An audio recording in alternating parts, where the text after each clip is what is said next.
Good afternoon and good morning, and welcome to another episode of Before Coffee. Let's go ahead and get that call going. Hello. Good morning. I've been trying to answer my phone here for a minute. I don't know what's going on. Let me go to the bathroom. Turn my computer on. Computer time. Well, it's already on. I just got through the monitor. The sleeping. Big old. Oh, yeah. I need to turn on my camera. Here we are. Woo, camera. Bright light. Yeah. Hey, man. All right. Sorta. Right. Any old time. Let me see if I can grab a couple headlines here. My keyboard just attacked me. Your keyboard just attacked you. Keyboard hates me. Keyboard's like, go back to bed, old man. Right, man. Here's one story. 2-story, 3-story. Okay, let me go find Google News. I'm ready whenever you are, I guess. Okay. Today on Before Coffee. Portugal should apologize for its role in the slave trade, this president says. Another Supreme Court justice is taking money from anonymous people and not reporting it. Norway irked over Sweden's silence on the rocket that crashed on its shores. And California gets ready for the major snowmelt about to happen. Currently happening.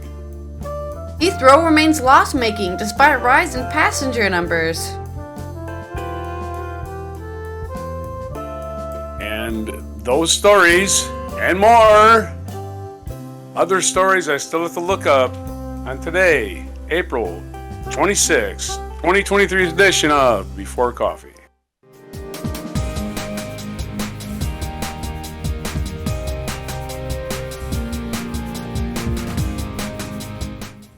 All right, our first news story. Oh boy. Marcelo Rebelo de Sousa makes rare acknowledgement of centuries of forced transportation of millions of Africans. From the 15th and 19th century, 6 million Africans were kidnapped and forcibly transported across the Atlantic by Portuguese vessels and sold into slavery.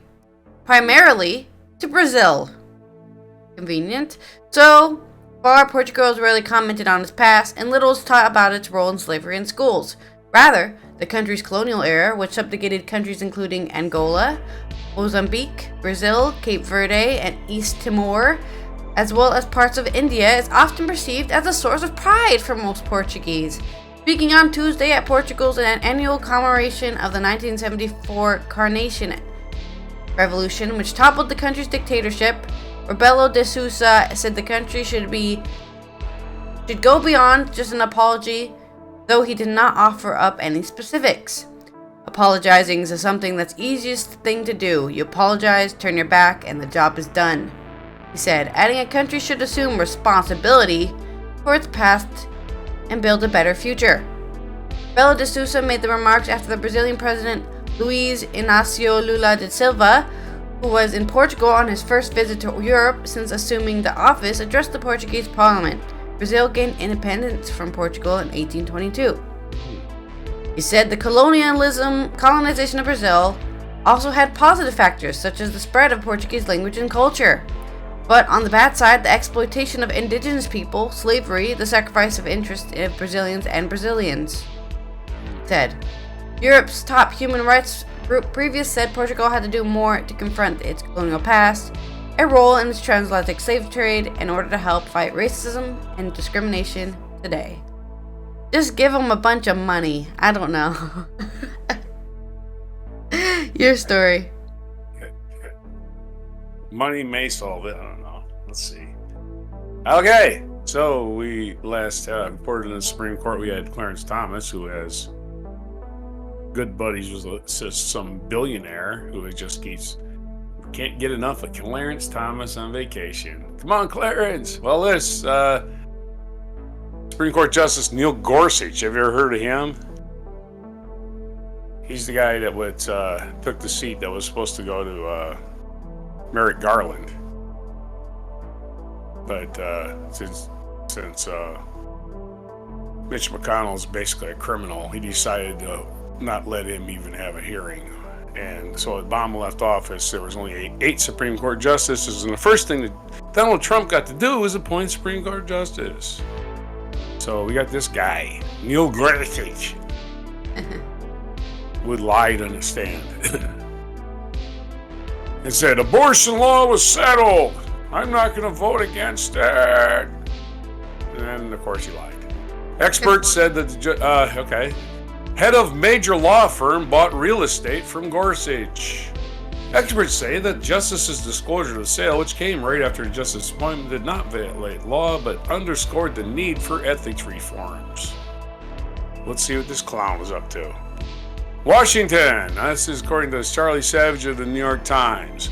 1 month after Neil M. Gorsuch was appointed to the Supreme Court in April 2017, he and two partners finally sold a vacation property they've been trying to offload for nearly 2 years.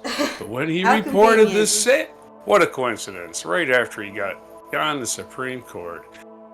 But when he reported the sale the next year, he left blank the field asking for the identity of the buyer. Oh, what is just an oversight? I'm just a Supreme Court justice. What do you want me to do? I don't know anything about drawing up contracts. Pay attention to details in the law. Court real estate records in Colorado show that Brian L. Duffy, the chief executive of Greenberg Torrig, a sprawling law firm that frequently has business before the court, and his wife, Carrie Duffy, bought the property. Ooh, are we taking improper money, Neil Gorsuch? We're just trying to get by. The buyer's identity and Justice Gorsuch's decision not to disclose it was do I have to tell everybody everything? Was reported earlier on Tuesday by Politico. Although experts said the admission did not violate the law, they added that it underscored the need for ethics reforms given the... Now, think of the finer detail they want pregnant women to go through when they get pregnant, you know? Yeah. Go to court. Oh, you gotta terminate the pregnancy. Let's go make everybody crawl inside your uterus. But this guy, look at he bothered with minor details. These guys are just straight up criminals. The buyer's identity and Justice Gorsuch's decision not to disclose it was reported by Politico, blah, blah, blah. All right. It underscored the need for ethics reforms given the intensifying scrutiny on financial entanglements at the Supreme Court and renewed calls by Democratic lawmakers for tightening rules. ProPublica, which is our new favorite paper, reported this month that Justice Clarence Thomas had not disclosed that he repeatedly received free travel for lavish vacations and other purposes from Republican mega donor Harlan Crow, which just loves him some Clarence Thomas, and that he sold properties to Mr. Crow in Georgia. Justice Gorsuch said, well, Clarence Thomas didn't report everything. Probably, right? I don't know what his excuse is. Justice Gorsuch did not break the law. Again, here we go, this is finer points of the law. By omitting the buyer's identity, said Steve Gillers, a New York University professor and specialist on legal ethics. Under 1978 statute governing financial disclosures, federal judges are not required to disclose who bought property from them.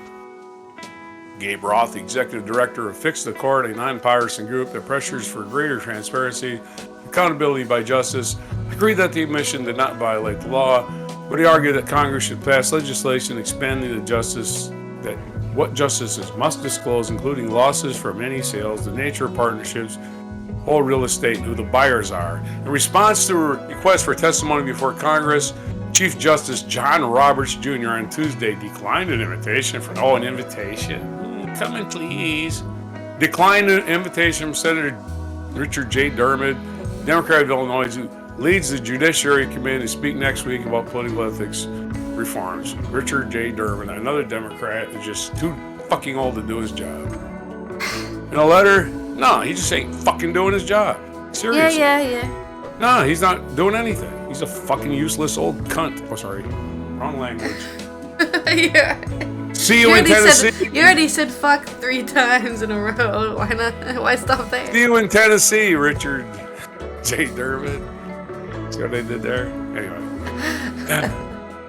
See you in Tennessee. And Chief Letter Justice Roberts included a list of current ethics practice to which he said all justices subscribe. Oh yeah, we do have ethics. Mr. Durbin said in a statement that the hearing would go forward, expressing surprise that the Chief Justice is recounting existing legal standards of ethics. I shouldn't pick on Dick Durbin, but, come on, dude. You're the head of a committee. Look what the House of Republicans are doing. They're just freaking just going, let's interview everybody in the damn world about everything and just try to prove shit that we can't prove. Democrats are going, let's just let the Republicans fuck up. Yeah. And do nothing.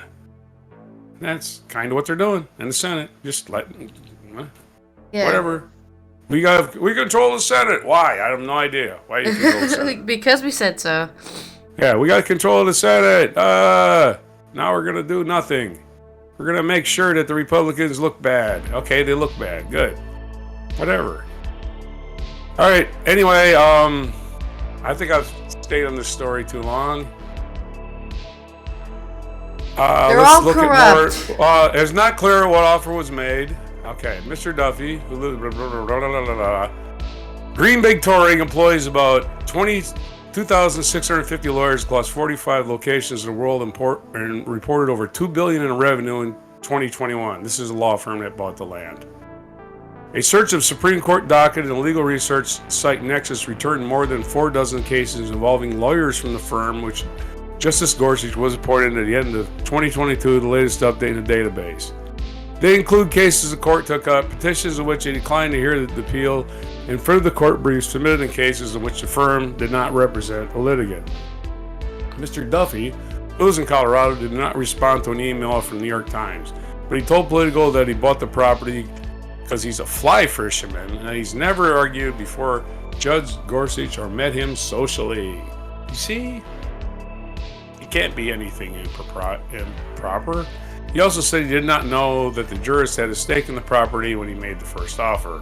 So why did not Neil Gorsuch disclose the name? If it was proper and he was doing things proper, it's not clear what offer was made. The New York Times described the justice's ownership of property in March 17th article that details his ties to billionaire Philip F. Anschutz. Mr. Anschutz, a major conservative donor, lobbied Colorado. He sounds like a Nazi. Lobbied Colorado's lone Republican senator and George W. Bush administration to nominate Mr. Gorsuch to an appeals court seat in 2006. The 40-acre property that Mr. Duffy eventually bought was another link between the jurist and the mogul. So we're just going to connect these dots. Okay, we can keep well with this, but I guess I've gone long enough. Your story. Yeah, I mean, it's funny that the justices are like, oh, why are you putting me under so much scrutiny? It's like, because you're the dude who controls laws. Yeah. That's kind of the deal, the trade you get. You get a position of power, and then no one ever leaves you alone for the rest of your life. That's kind of what happens. In case anybody out there doesn't know, the Supreme Court's job, their only job, is to interpret the Constitution, right? This Supreme Court has decided to make laws on their own. Yeah. Let's take a law and interpret it and make it this. And that's how they made abortion illegal. Yeah. Nobody came before them and said, we want to make abortion legal in the whole country. Nope. They just took a case where they could make abortion legal and said, we're going to take this case, make it illegal, and then make everybody else fight, and then screw up the country completely, because it's a really stupid. The Supreme Court's job is not to make law. Period. End of story. Your deal. I'm gonna dominate this show with one story if I keep talking. Oh wait, Speaking of people fighting each other, Norway and Sweden are fighting over a research rocket that launched from Kiruna, North Sweden, and then plunged into the mountainside in Norway's far north. The Norwegian Foreign Ministry has expressed irritation with Sweden for not immediately informing of its research rocket that had crashed in Norway, in a rare spat between the two neighbors. The rocket, which was launched on early Monday from the Esrange Space Center in Kiruna, northern Sweden, plunged into a mountainside in the Malsev municipality in Norway's far north, about 10 kilometers or 6 miles from the closest inhabited area. No one was injured and no material damage was reported. The crash of a rocket like this is a very serious incident that can cause serious damage, the foreign minister from Oslo said. When such a border violation occurs, it is crucial that those responsible immediately inform the relevant Norwegian authorities through proper channels, it said.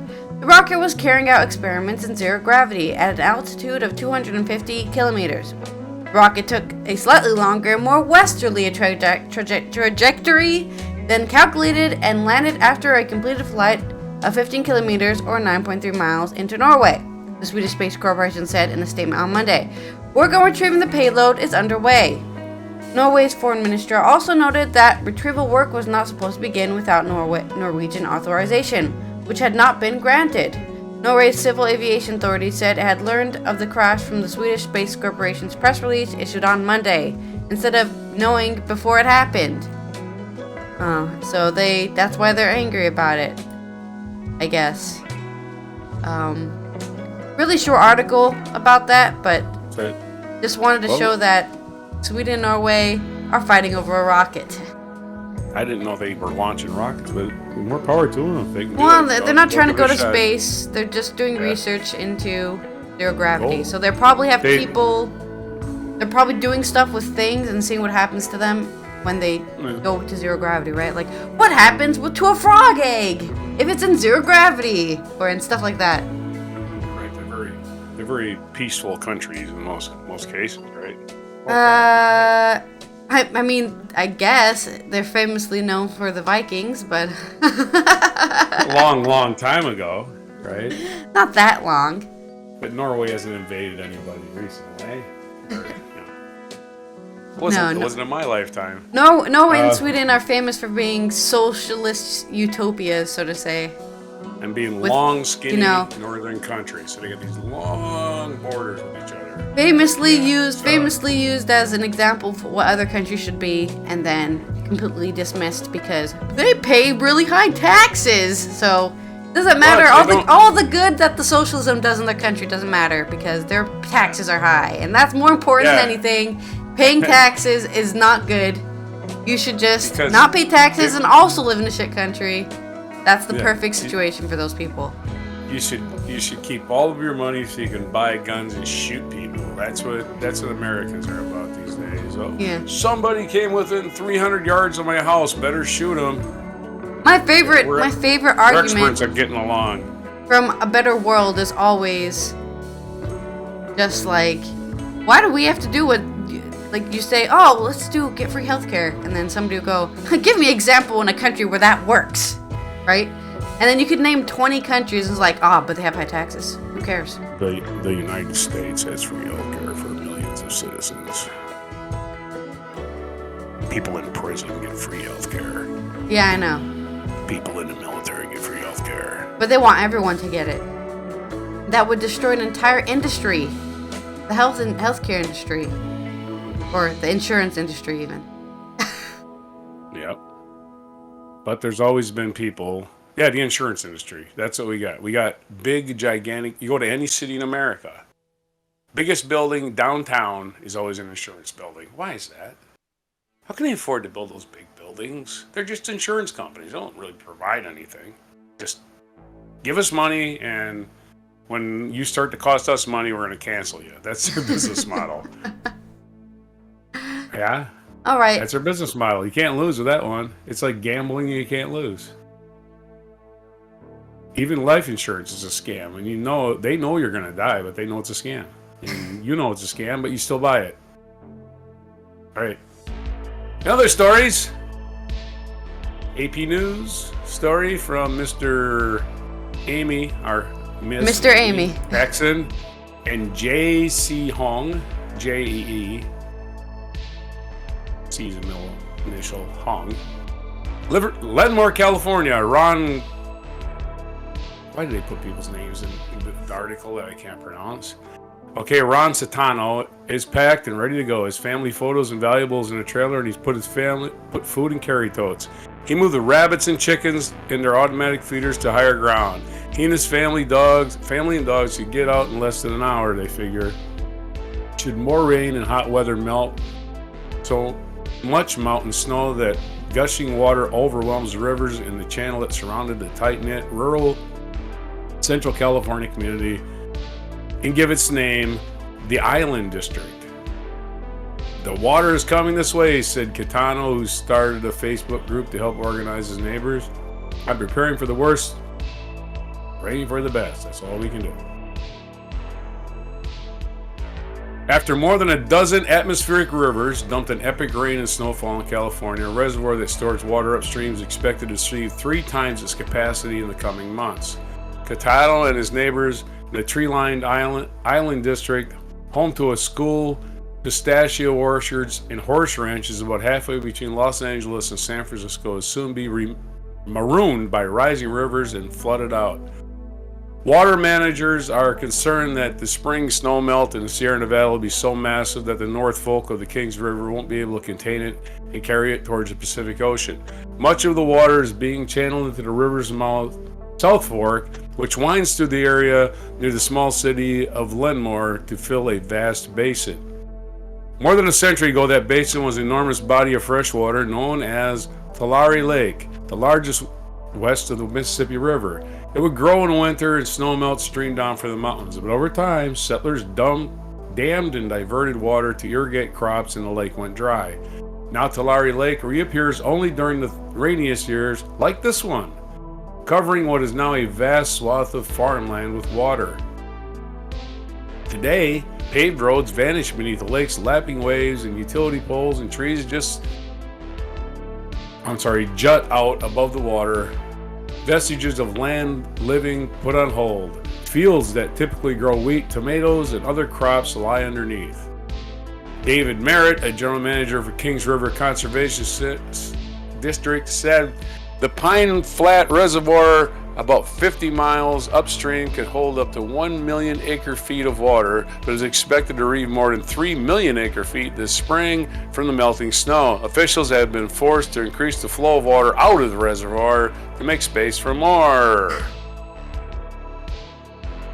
Once we are at capacity, now we're putting a lot of stress on those conveyance channels. It's very fast-moving stream and it's very deep right now, said Merritt. Island District residents have received decades-old network of neighbors for the first time since 1983 to assist each other in an event of a crisis. Last time the Island Property Protection Association activated, there was no such thing as text messages or even emails to quickly spread the word, said Tony Oliveira, former county supervisor. In a week, more than 200 people volunteered to help neighbors through the network, and the group received more than 4,000 hits. It's going to be 4 months of holding our breath, Oliveira said. The winter rains were welcomed by California's parched cities and desperate growers who have been grappling with intense drought for the past several years. The state has long tended towards wet and dry periods, but scientists at the University of California, San Francisco's Scripps Institute Oceanography have said they expect climate change will lead to drier dry years and wetter wet years. You're gonna be living on a yearly cycle. For 3 years it's gonna be dry, and for 3 years it's gonna be wet. That's what's gonna happen. You got to see these pictures. There's this highway just leads right into a just vast, endless lake.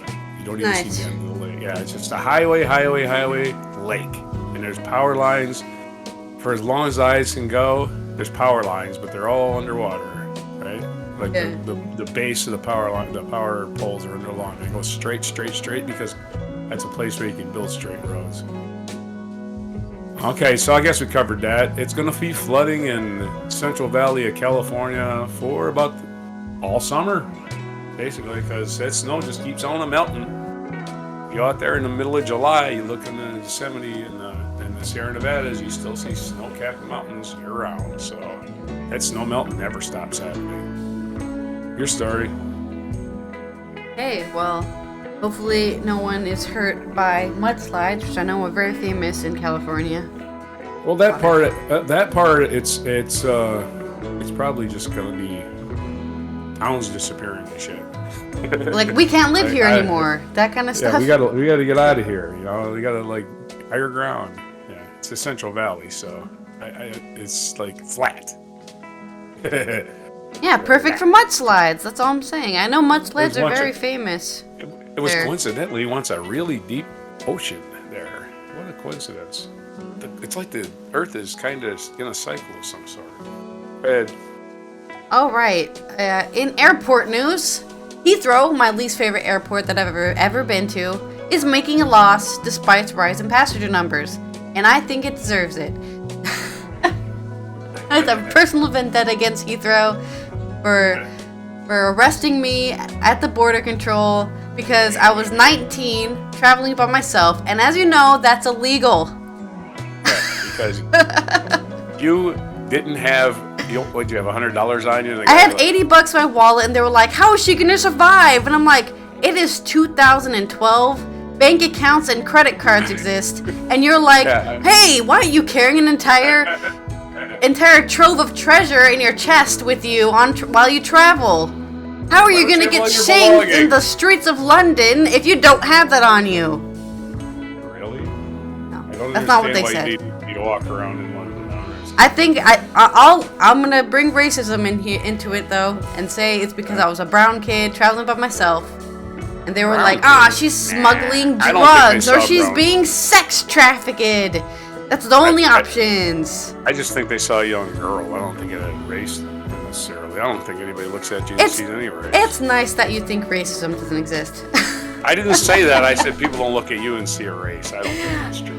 They definitely see, what is that? That's, as in my experience living, they definitely go, huh? What are you? You got dark hair like half of the population. Wow, how about you? I don't know. I don't think there's a race component to it. I think the cop was just saying, she's a young girl and she's obviously stupid. That's basically it.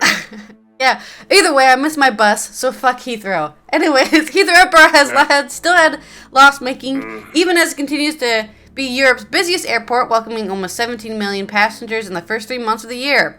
The airport also said the passengers would be able to travel as normal during the peak gateway period around the coronation of King Charles III, taking place on 6th of May, despite a fresh planned strike by security staff. Releasing its financial results for the first 3 months of the year, the airport said it had not yet returned to profit after the coronavirus pandemic. It reported an adjusted pre-tax loss of $139 million for the first quarter. It is not forecasting paying any shareholder dividends in 2023. Heathrow is blaming the regulator for the level of which it has set its annual price cap for the amount it can charge airlines for using the airport from pretending its increased earnings. The Civil Aviation Authority is responsible for setting the amount Heathrow can charge each airline customer. The current level for 2023 means the average maximum passenger fee is at £31.57. This year, it will, however, drop to £25 in 2024 and stay broadly flat until the end of 2026. Heathrow called this cap too low and said it had to appeal against CAA's settlement, the competition watchdog, the Competition and Markets Authority. CAA has previously said its decision could contribute to lower fares for passengers in the coming years. About 1,400 security officers at Heathrow, who are members of the Unite Union, plan to strike for a further 8 days in May in a dispute over pay, after industrial action taken over Easter. Unite has previously said the strike would cause inevitable disruption and delays at a time when people are expected to travel to the UK, which is probably why they selected that day to do it. Heathrow said it did not believe the strike action would have an impact on passengers while traveling to the airport, and said customers would be able to get away as normal around the coronation and during the May half-term holidays. The airport said it had enjoyed a strong performance during the previous school half-term and Easter holiday. As the passengers returned to air travel after the pandemic, Heathrow said it was offering more flights to certain destinations, including Chinese cities, after the country reopened its border after COVID.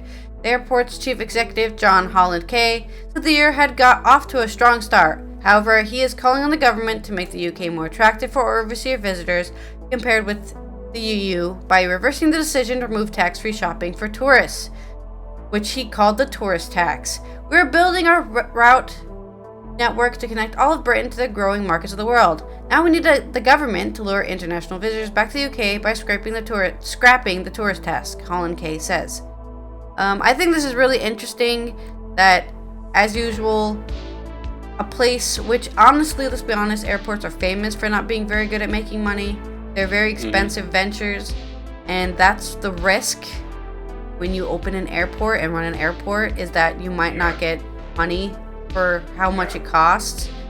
But instead of blaming their own business practices, like maybe they just have to close some stuff down, they blame everyone else. Oh, our security wants to get paid. They lowered the amount we can charge people. You know, instead of just like, oh, maybe we should shut down this entire section of the airport because we can't afford to run it. So gate 52 to 70 is closed now. You know, that's what is and what are airports really, right? They're unnecessary. Bus hubs. You could just basically drive to the plane in your car, get out of your car, show them your ticket, hand them your luggage, and get on a plane. That's how buses work. That's how trains work. But airplanes, we gotta go through all this other crap. Because some guys blew up a building. Yeah, and again, so what? Don't let anybody get on a plane with a bomb. It's pretty simple, right? My famous anecdote about security. Blows up. Yeah, my favorite anecdote about security is the fact that they did actually a study where they actually sent real bombs through TSA, and they discovered that not a single one was caught.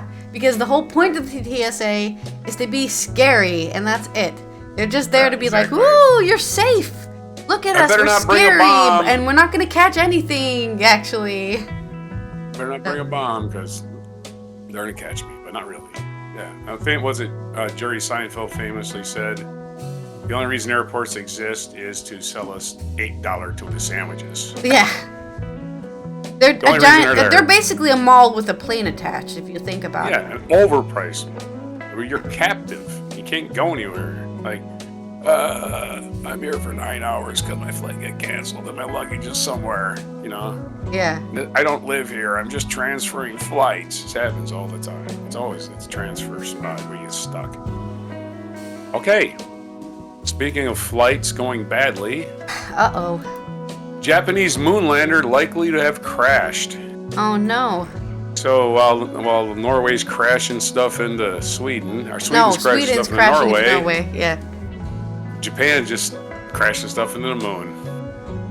They gotta go far above ahead everyone else, that's what I say. They kamikazed the moon, not to get racial, but yeah. A Japanese company. What's that? That's so funny. Is it? I think it is. Kamikaze. Communication was lost with Hakuto R, which is the name of a rocket spaceship, before it was due to touch down approximately 1640 Greenwich Mean Time on Tuesday. Engineers are investigating what happened. The Tokyo-based iSpace, everybody's got an I in their name now. They're so clever. Tokyo-based iSpace had hoped the lander would release an exploratory rover as well as tennis ball-sized robot developed by a toy maker. This is sad, man. They're going to make a really sad anime about this. The craft was launched by SpaceX rocket in December. It took 5 months to reach its destination. We have not confirmed communication with the lander. iSpace CEO Takeshi Hakamada said about 25 minutes after the plane landing. We have to assume we could not complete the landing on the lunar surface. Mr. Hakamada later said that despite not expecting to complete the mission, the company had fully accomplished the significance of the mission, having acquired a great deal of data experience by being able to execute the landing phase. That's right. There are no failures. There are just learning experiences. The M1, that's my say. Yeah. The M1 lander appeared set to touch down after coming as close to 295 feet from the lunar surface, a live animation showed. The lander was just over 2 meters tall and weighed 340 kilograms. That's really dense. Relatively small and compact by lunar spacecraft standard. That might have been a problem. It had been due for an hour-long landing maneuver from its orbit and around 100 kilometers above the surface, where it was moving nearly 600 km per hour. After reaching the landing site in the moon's northern hemisphere, the Hakuto R was to deploy 2 payloads to analyze the lunar soil, its geology, and atmosphere. One of them was made by the toy company Tomy, which created the Transformers. The United States, Russia, and China are the only countries to have managed to put a robot in the lunar surface, all through government-sponsored programs.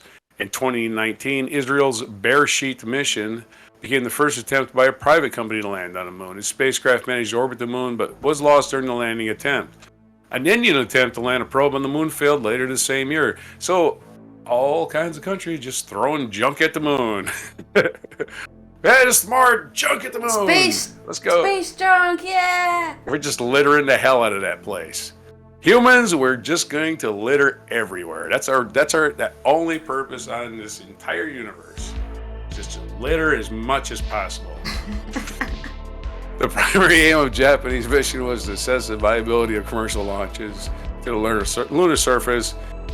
It was the first test by iSpace of what they hope will be a series of commercial landers over the next few years. The company's vision is to provide commercial services for sustained human presence on the lunar surface, such as setting up equipment for mining and producing rocket fuel.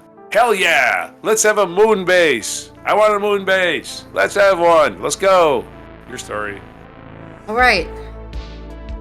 In culture, let's talk about Freddie Mercury and his collection of splendid things up for auction. Items belonging to Queen singer on sale include costumes, handwritten lyrics, and a mustache comb. This touched his mustache! More than 30 years, Freddie Mercury's London home has been untouched, a shrine to the legendary superstar of the rock band Queen, who died in 1991 at the age of 45. Now, its contents, from Mercury's dazzling stage costume and handwritten lyrics to painting and beautiful objects collected on his travels, are to go on show in London, New York, Los Angeles, and Hong Kong ahead of being sold at auction. Among the items are a crown modeled of St. Edward's crown, which was to be worn by King Charles at his coronation next weekend, and an accompanying cloak made of red velvet, fake fur, and rhinestones. Mercury wore this outfit for the final rendition of God Save the Queen, which ended the band's last live performance at Kenworth 1986. Also included are the star's handwritten working lyrics to We Are the Champion, Queen's greatest anthem that was sung by an arm-waving fans of live performances, including the crowd of 72,000 at the Live Aid concert at Wembley Stadium in 1985. The item is expected to fetch up to £300,000. Mercury's home, Garden Lodge in Kensington, was his haven from his flamboyant public persona, a place that friends could visit and stay, filled with works of art, including Victorian paintings and pieces by 20th century artists, glasswork, and Japanese arts and fabrics. I like to be surrounded by splendid things, exquisite clutter, Mercury wrote in Freddie Mercury, A Life in His Own Words.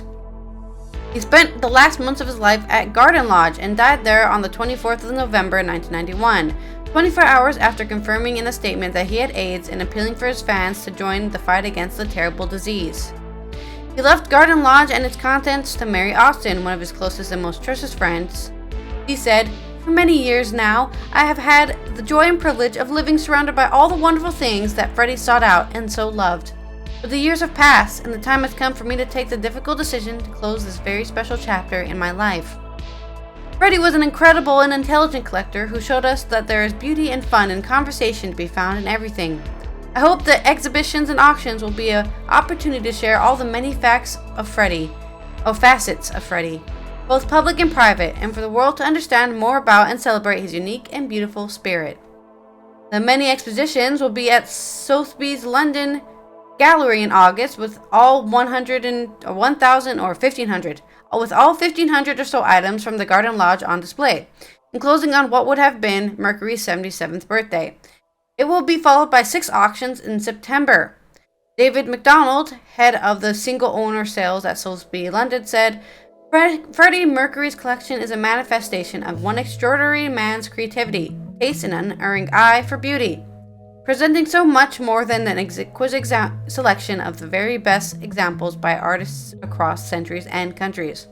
Like a Russian doll, Garden Lodge has revealed its layers of treasure over recent months, with the rich tapestry of objects we have discovered there taking us all on a glorious adventure through its imagination. Opening the door to the very special place that was Freddie Mercury's home offers us the ultimate backstage pass into his world. Other items in the collection include a Tiffany & Co. silver mustache comb, 11 watercolors by the Russian Art Deco artist Erde, an 1880 painting by James Jacques Tissot of the artist, muse, and mistress Kathleen Newton, estimated to fetch up to £600,000, and Mercury's 1975 Martin D35 acoustic guitar in its original case. From Mercury's bedside are a Fabergé gem set, nephrite, and enamel desk. Fabergé? Yeah, sorry. Fabergé gem set, nephrite, and enamel desk clock, and a vintage Bakelite rotary phone. An embroidered silk fur-sewed long-sleeve kimono, and a hand-painted silk waistcoat featuring Mercury's cats, Delilah, Goliath, Oscar, Lily, Romeo, and Miko. I did not know he had so many cats. And a lavish ceremonial military-style jacket with imitation medals are also part of the collection. Freddie Mercury's sensational life has left us with a rich array of artistic moments that still move and astound us, a legacy that, like his music, will live on forever, said Oliver Barker, the chair of the Sotheby's Europe. Austin will donate some of the proceeds of the sale to Mercury Phoenix Trust and Elton John's Aid Foundation. Freddie Mercury, A World of His Own, will be at Sotheby's London, 3435 New Bond Street, 4th of August to 5th of September. And also other places too, because they said they're taking the whole thing on tour. So I guess keep your eyes posted for if you're interested in seeing some of the past items that belong to Freddie Mercury in person, I guess. That's onto you. That's one of the people that died from ignorance. Our ignorance about AIDS. Yeah. People not giving a shit. And there was one male prostitute, not to get dark about it, who spread you've talked about far, this before. far and wide, and he's basically the person that killed Freddie Mercury. He did it intentionally. He spread it on purpose, yeah. Right, yeah. Male prostitute spread it far and wide. That's weird. Okay, sad story, but I was a big Queen fan and devastated when he died. I wasn't devastated. I mean, I didn't what do I do with my life? But, it's pretty sad that people are so freaking clueless about what actually goes on in the world that they just want to live in a little bubble and pretend that everybody's going to be fine. If we just ignore everything, it'll get better. Yeah, the people going through bad stuff don't exist, yeah. At this day in history, 1478, the Pazzi family of Florence led an unsuccessful plot to overthrow the ruling Medici family. Intrigue in Italy in 1478. Probably why Columbus had to leave. I don't know. Probably. I don't know. He's Italian. 1607, the first permanent English settlers in North America landed at Cape Henry, Chesapeake Bay, and later formed Jamestown. Boo! Wow. They kidnapped Pocahontas, those bastages. 1768, the prestigious English Royal Academy of Arts, led by its first president, Joshua Reynolds, hosted its first art opening. In 1777, 16-year-old Sybil Luddington rode some 40 miles around Putnam County, New York, alerting residents of the approaching British troops during the American Revolution. But she doesn't get the Paul Revere poem, though. Yeah. Somebody's got to write a Sybil Luddington. What rhymes with Luddington? Here's the problem. Lots of stuff rhyme with Paul Revere. Luddington? That's maybe Sybil. Just use Sybil, maybe. 1785, John James Audubon, an American ornithologist who became well known for his drawings and paintings in North America birds, was born in La Caisse, Saint-Domingue, West Indies, now Haiti. His So John Audubon was born in Haiti. I did not know that. 12 days after assassinating in 1865, 12 days after assassinating U.S. President Abraham Lincoln, John Wilkes Booth was killed in a Virginia farm, either by a federal soldier or by his own hand. We've been there. We drove right by it. Yeah, I know. You mention it every time we drive by it. It's not a farm anymore. It's not a farm anymore. It's the median strip on a highway. Oh, really? Wow. Yeah, it's highway like 17 going through Virginia. 17, I think so. Something like that. I'll look it up later. 1933, Hermann Goering formed the Gestapo, which was a social club that drank tea and played cards. No, the Gestapo was the political police of Nazi Germany that ruthlessly eliminated opposition and was involved in a roundup of Jews throughout Europe. Hermann Goering was an asshole. 1937, during the Spanish Civil War, Condor Legion of German Air Force supporting nationalists bombed the Basque city of Guernica, an event memorialized or marbleized in Picasso painting Guernica. I just said it, didn't I? And that was in 1937. In 1954, Kurosawa Akira's Seven Samurai was released. You probably know how to pronounce his name. Akira Kurosawa? Yeah. Kurosawa. And it is you widely went to considered Japan. one of the You should greatest. know better than I. Kurosawa. And it is widely. I dump half of my knowledge since I was in Japan.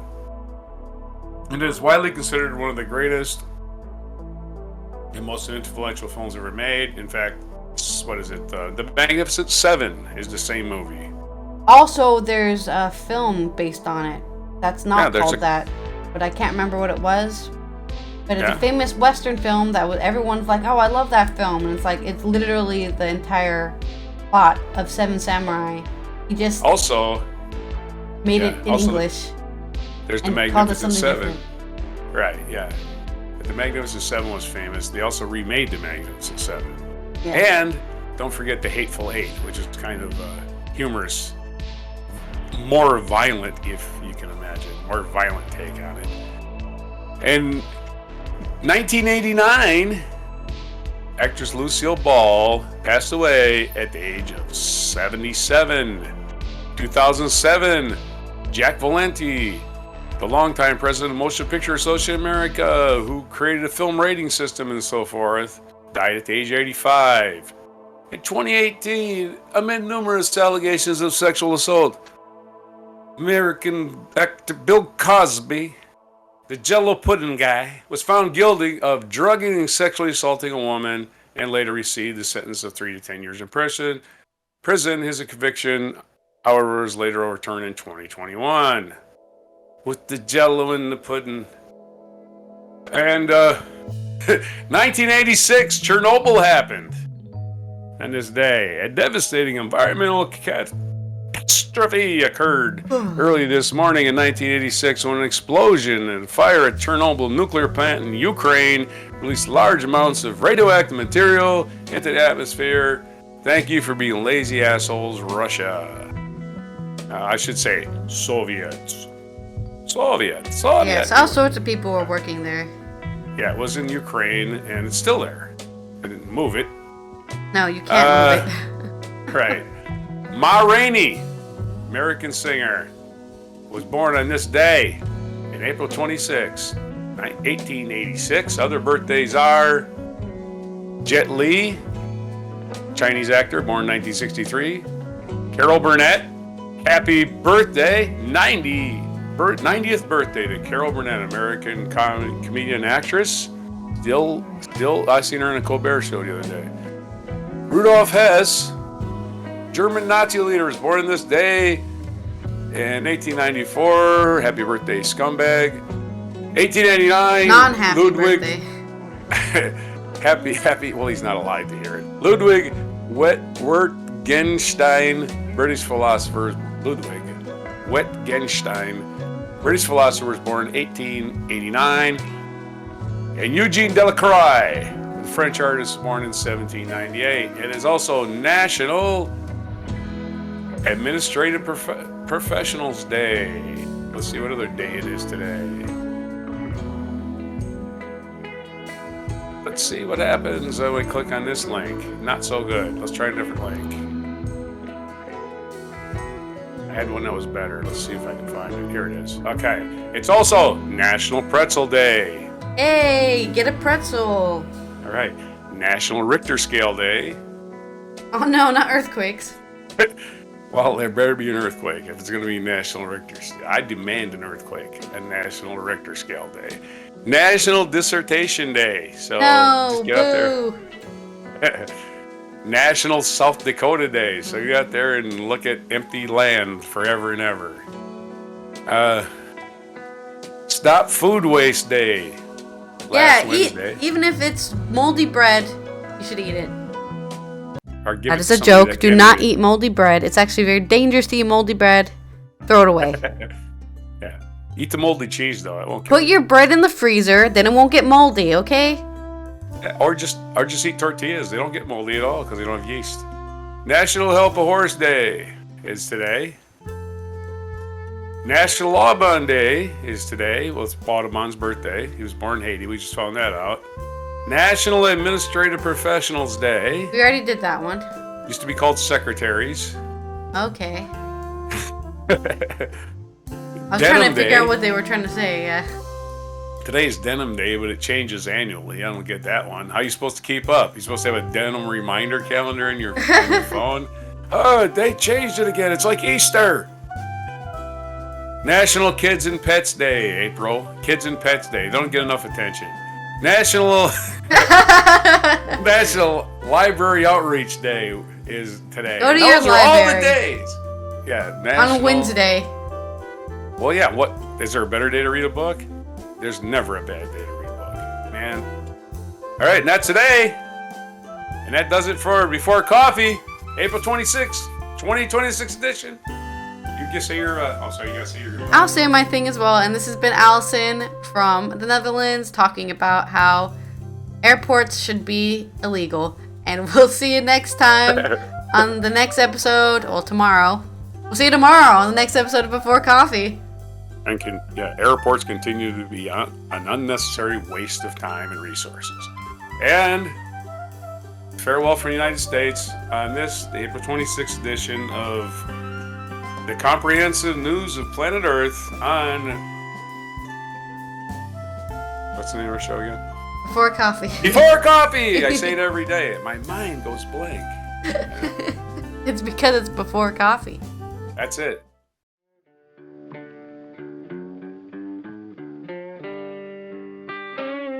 Be sure to hit the like, subscribe, and notify buttons. And follow our other channels, Toxic Alley, History of Gravy, and Scratchy Old Records.